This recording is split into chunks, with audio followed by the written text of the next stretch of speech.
Very welcome to this series of short lectures on Somali grammar for beginners.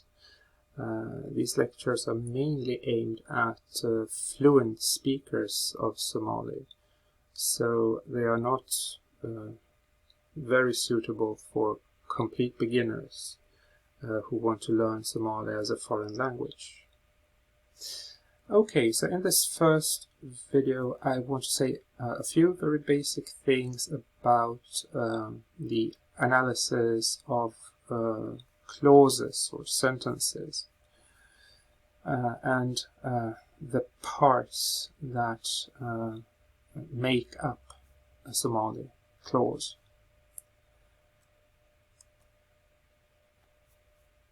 Grammar is a tool that we use to describe the structure of languages, to tell how language works. And in these lectures I will often compare Somali and English, and also a little bit of Arabic, Italian, and possibly some other languages when suitable, because these languages have very much in common, so you can see a lot of similarities, and it can often be useful to compare your native language to a foreign language that you might have learned at some point. You might have heard about the grammar of the foreign language that you have studied, and then you can kind of take what you know about that foreign language and apply it to your mother tongue. But there are also important differences, and it's sometimes also a bit problematic to take what you know about a foreign language and apply it to your mother tongue, because sometimes it doesn't really work. So that's something we will be looking at. When we talk about grammar, we need ways of describing the issues that we are talking about, and we need to be very precise. We need to know that all of us mean exactly the same thing, so that we don't misunderstand something. And in order to do that, we need special words that describe grammar. We need grammatical terminology, and we need these words that are called terms. They are kind of the scientific words or professional words that are used by people who work professionally with grammar. Scientists, linguists, but also students who learn a language or learn about a language that they already speak. And you have already encountered lots of these grammatical terms, I'm sure. Things like noun, verb, singular, plural are terms that you are probably already quite well familiar with. But we will also run into a lot of terms, grammatical terms, that are probably quite new or completely new to you. So we need to discuss and find out the exact meaning of such terms, so that we all agree on the exact meaning of the terminology, and that we have a definition, description of each grammatical term, so that we use them in the same way and understand each other, and avoid misunderstandings. So one of the first things we might then discuss is clause, which is not the same as a sentence, really.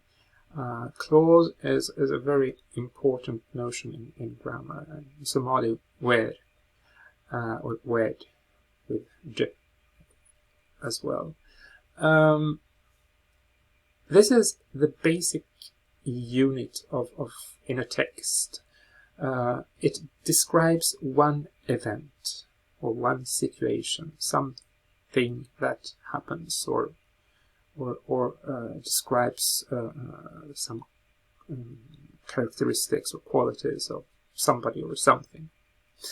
But the important thing is that it describes one event, one situation.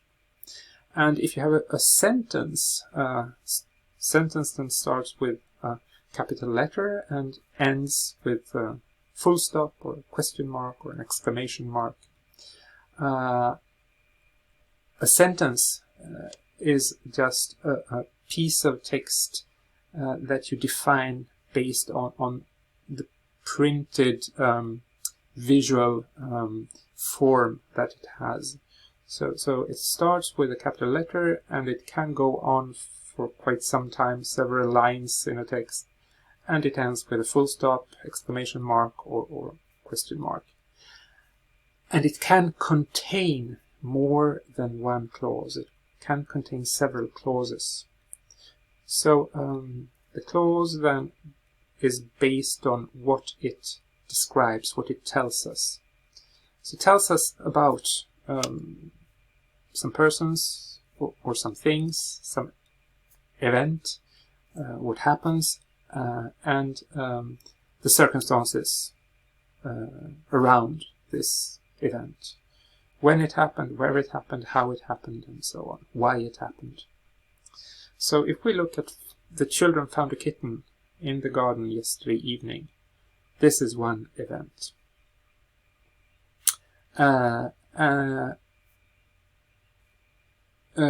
Grandma bought milk in the shop this morning. That's another event.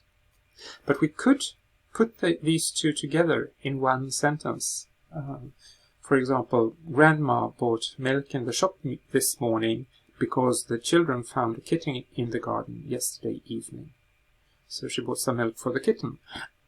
So we can kind of tie together several clauses into one long sentence. Okay. If we look at very small clauses, kind of minimal clauses, the most common minimal clause consists of two constituents, two parts. Also in Swedish, they are called parts, satsdelar. So in Somali we could also think of qaybaha, weta. But sentence constituents in English, then hubnaha, weta is probably closer to the English terminology. So we'll stick to hubnaha, weta. And then the smallest, the minimal clause contains a subject and a predicate. The subject tells us who is doing something or what is doing something, and then the predicate tells us what is going on. So we can have just two words: she runs, where she is the person doing this, and runs is what she does, the action. Subject, predicate. And this is a very, very basic structure that is repeated in practically all clauses. There may be other things, more things in the clause, more constituents in the clause, but these two constituents are really, really basic, and they are practically always there in every clause. And each constituent can also be made up of two words or even more words. So in English it's quite rare for these constituents to contain only one word, because the verb forms in English, the progressive forms, contain is or are plus the ing form, so we get these predicates describing the action or the event or the situation. They very often contain two words. And also the definite article in English, the, and the indefinite article, also makes the subject very, very often. The subject also contains two words, or even more words. So we get all these kind of little bit longer clauses with more words. So, but it's not always a person that is doing something. It can also be an object, a thing. The car stopped.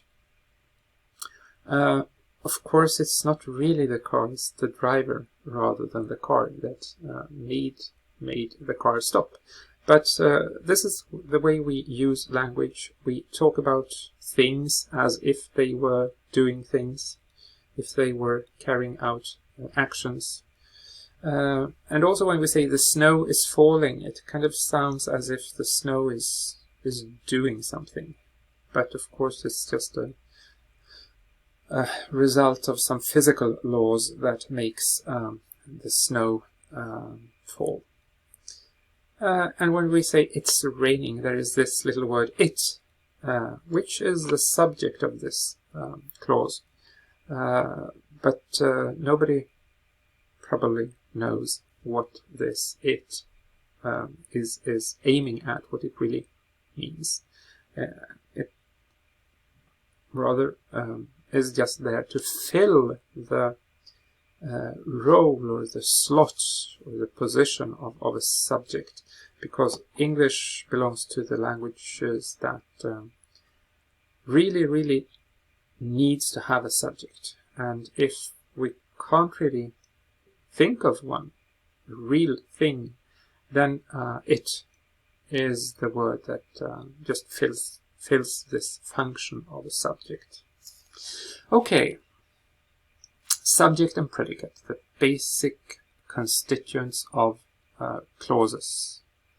Well, this term in English, sentence constituent, is also maybe not the most logical, because we are talking about clauses. So clausal constituents might have been more logical, and that's what we use in Somali, really, because where is corresponds to clause, so constituents of the clause in Somali. But it's traditional. It's tradition in English grammar to call this sentence constituents. Okay, so is the situation the same in Somali? Okay, here I have the wrong colors. I'll fix that. That's what it should be. Subject and predicate. So predicates are green, subjects are yellow. Is the structure in Somali exactly the same? Well, here it looks like we have two words. So is this then the subject and the predicate? Well, we need to ask ourselves, what kind of word is way? Is it exactly the same as she? Or might it be something different? Well, we can actually divide the word way into two words. So we can instead say wa ay ordeisa with the separate word wa and then the word a. And a means she. So what does then wa mean? And it's also interesting and important to notice this term again, this grammatical term, a contraction. So way is a contraction. It's a combination of two words that have become kind of shortened and merged together into one word. And English has lots of contractions, just like Somali has also lots of these contractions. In English, you usually put an apostrophe to indicate that something has been contracted. So we have these I'd like to eat. I'd is written with an apostrophe to show that it's a contraction of I would. like to eat, or it's.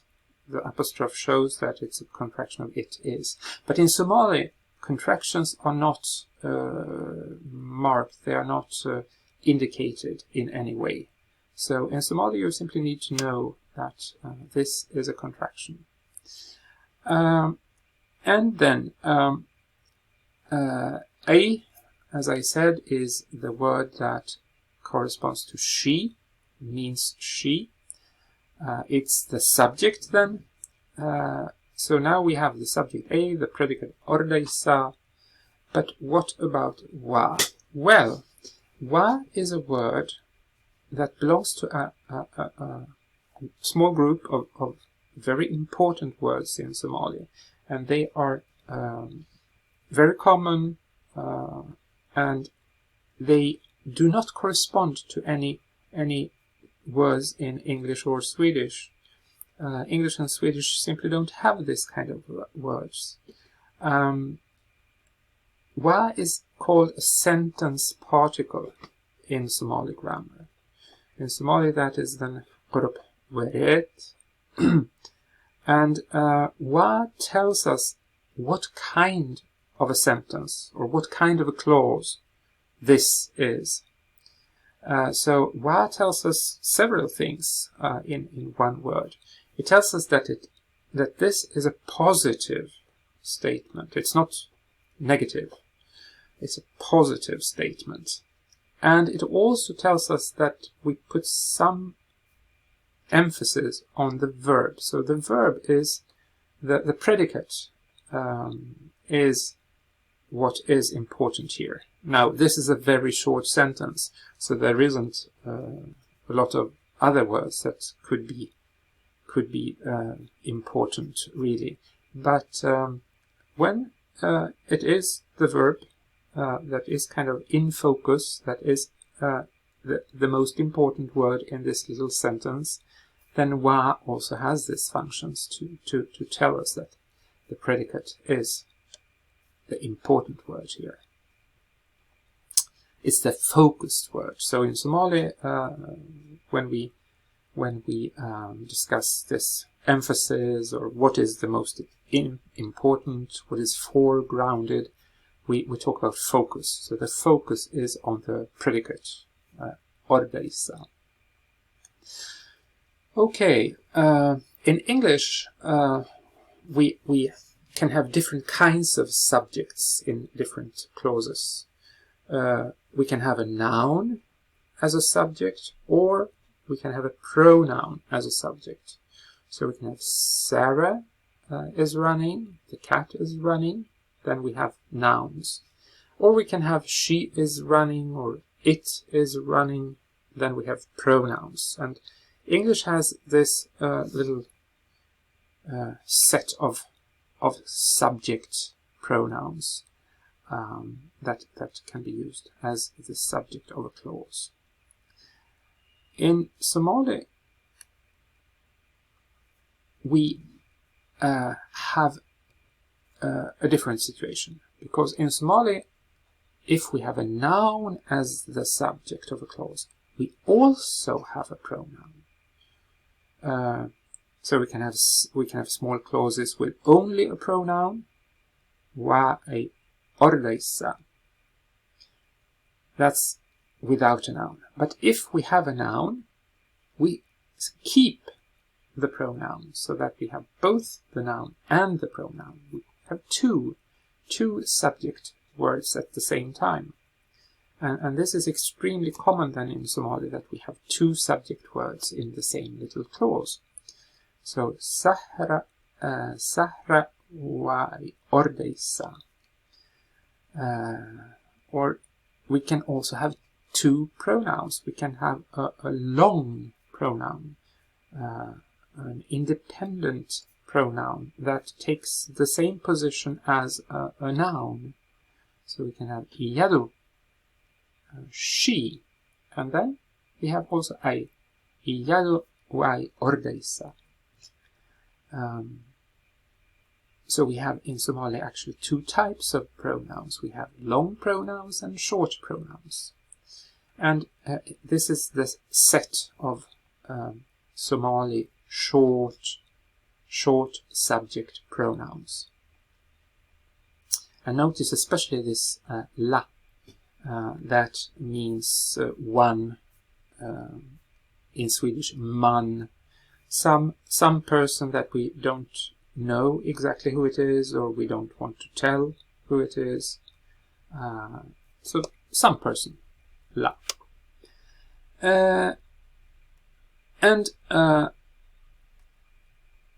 Then sentences can of course also be longer, contain more information, and then we have words that do the job of an object in a clause. And the object in Somali, layele, is a person or a thing that is affected by the action in the clause. So somebody is the subject and doing something, and then the subject is doing something to somebody, or doing something to something. So in the first sentence, Farah is the subject, and he is writing. And then the object, the thing that he is writing, the thing that is affected by his action, is the name, his name, Magaisa. So Magaisa is the object in this sentence. And in the next sentence we have a person who is the object. We have Hoyadet, her mother. So Halima is the subject, Salama Isa the predicate, and Hoyadet is the object. And of course we have the second subject in both these sentences. We have the pronoun, the subject pronoun. So we have both noun and pronoun as subjects. And in these sentences, we have a different sentence particle. We don't have wa here. We have waha as the sentence particle. And the reason for that is that we want some emphasis, we want focus on the object, on the nouns here at the end of the sentence.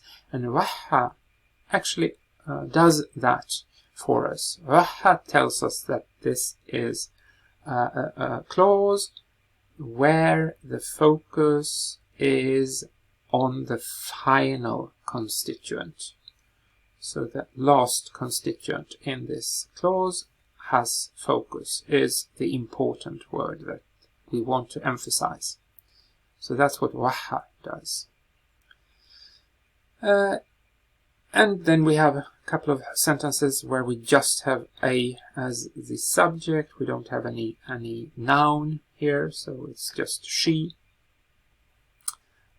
is drawing a camel, and the camel then is the object, and here she is reading a story. The story, Sheko, is the object. Layele, object. Okay. Then sentences can also contain a constituent that is called the adverbial.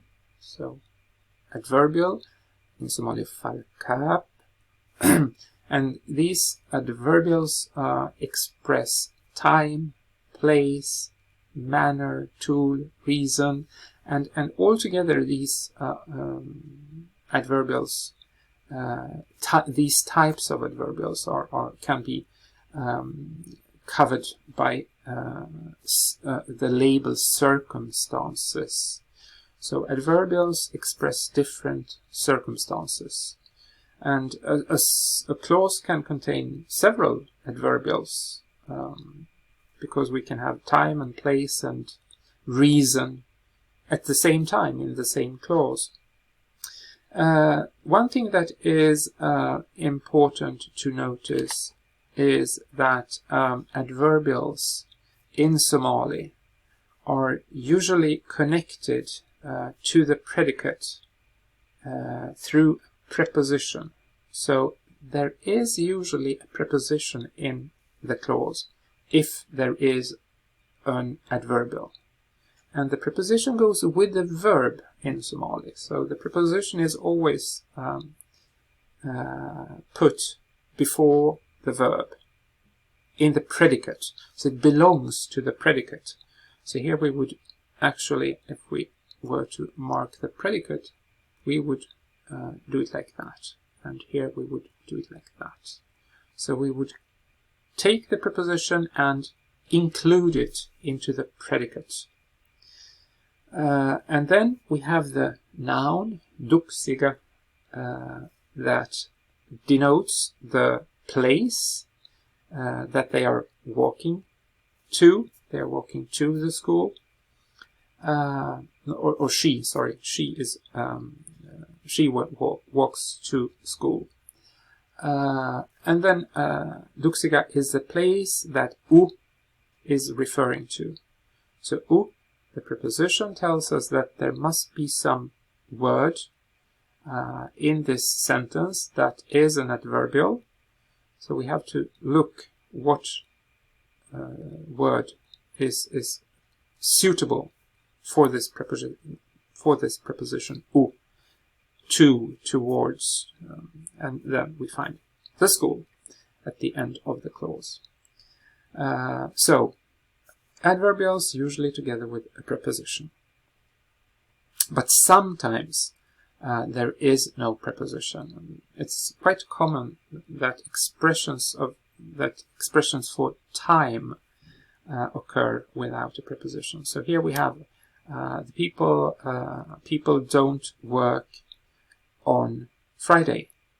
In English we have a preposition on Friday, but in Somali we don't need that. In Somali it's just Friday without the preposition. But since it denotes time, and time is one of these circumstances, we consider this jim aha to be an adverbial, falkab. Okay. So far we have practically only have sentence constituents with one word, except for the when we got to these prepositions here, then these predicates contain two words. But it's very common for a sentence constituent to contain more than one word, several words. Sometimes a constituent can be quite long, contain really many words. So here are just a few examples where we have 2 or 3 words in the same sentence constituent. So we have the subject, the little cat, and then we have another subject, a, of course, predicate, and object, hoyadet. We can have predicates with 2 words. Here we have a preposition before the verb, and here we have actually 2 verbs together. The main verb, dalin, and an auxiliary verb that kind of modifies the main verb. So we don't say that current automatically leads to danger, gives rise to danger, or causes danger, but we say that it can cause danger. So two verbs together, a main verb and an auxiliary verb. We'll come back to these details, what the individual parts are called. But right now it's just important to remember the very fact that a sentence constituent can contain more than one verb. You don't have to think very much about what kinds of words. We'll get back to that. And here we have objects. We eat different foods. So these different foods are the object, and here are the I don't know how to say that in English, the different poles that you use when you build akal. So they are then the object. So the women put up these digo and udbo. And adverbials. In the first example we have o, and then we have si fil an, a good way, a good manner. So in a good way, in a good manner. It's then an adverbial that denotes manner. And then we have time in the last example. So, just to sum up, the 5 different kinds of sentence constituents that we have in Somali. We have the subject, we have the sentence particle, we have the predicate, we have the object, and we have the adverbial. And for Somali, then, the sentence particle is special. That's something that differs from English and Swedish, where we don't have that kind of sentence constituent. But in Somali, this sentence particle is extremely important and plays a huge role since it's present in every clause. Almost. There is one important exception that we'll come back to. That's all for now. Thanks, and see you in the next video.